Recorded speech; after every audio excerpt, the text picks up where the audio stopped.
Salam Atavatan TV YouTube kanalının mehriban tamaşaçıları. Inhabun Gözel paytahtımız Aşgabat şäheriniň ýyllyk mehmanhanasyna Türkmenistanda syýahatçylyk ösürmüň esas uğurlary we mümkinçilikleri atly halkara servis we maslahaty geçirilýär.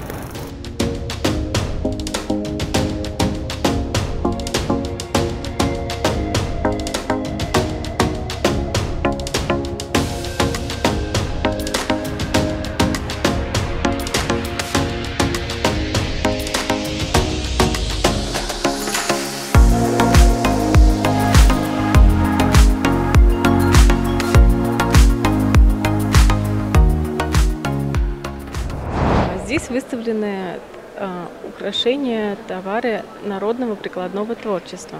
Это то, что сделано собственными руками.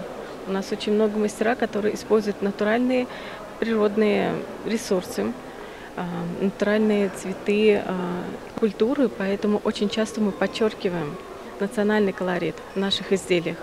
Например, взять мои изделия, это из эпоксидной смолы и натуральных сухоцветов.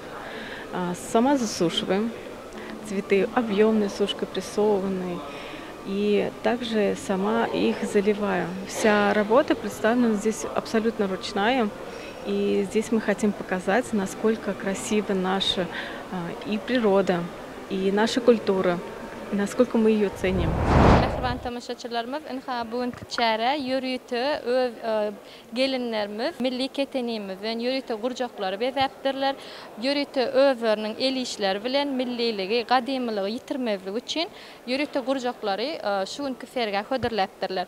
Ine bu ýerde görýän ýürüýte gurjaklarymyz türkmeniň milli kurteleri, türkmeniň ketenfi, türkmeniň milliligi bilen bezelipdir.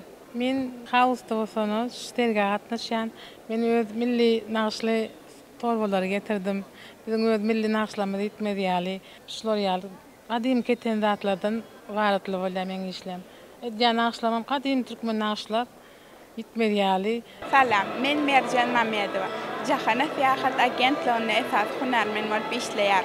Biz daşary ýurtlara viza hyzmatlaryny düzedýäris. Mundan başga da daşary ýurtlaryň atal brownnama viza hyzmatlaryny amala aşyrýar. Biz bilen habarlaşyp bilersiňiz. Sağ olun. Merhaba, benim adım Mehmet Akif Kireççi. Eko Eğitim Enstitüsü Başkanıyım. Bu kültür başkenti açılışı için buraya davet edildim. Türkmenistan'a bu benim ilk gelişim. Ama gördüğüm şeyler karşısında çok etkilendim. Sanki tarihte böyle bir biblo gibi, bir şehir gibi düşündüm bu kültürü. Tarihimizden bizim kaybettiğimiz birçok şeyin burada canlı şekilde yaşadığını gördüm. El halılarından, at binme, tarımdan işte diğer sanatlara kadar. Dolayısıyla Türkmenistan'ın yeni bir açılım içerisinde olduğunu görüyorum ve çok büyük bir zenginliğin içerisinde, bir kültürel zenginliğin içerisinde.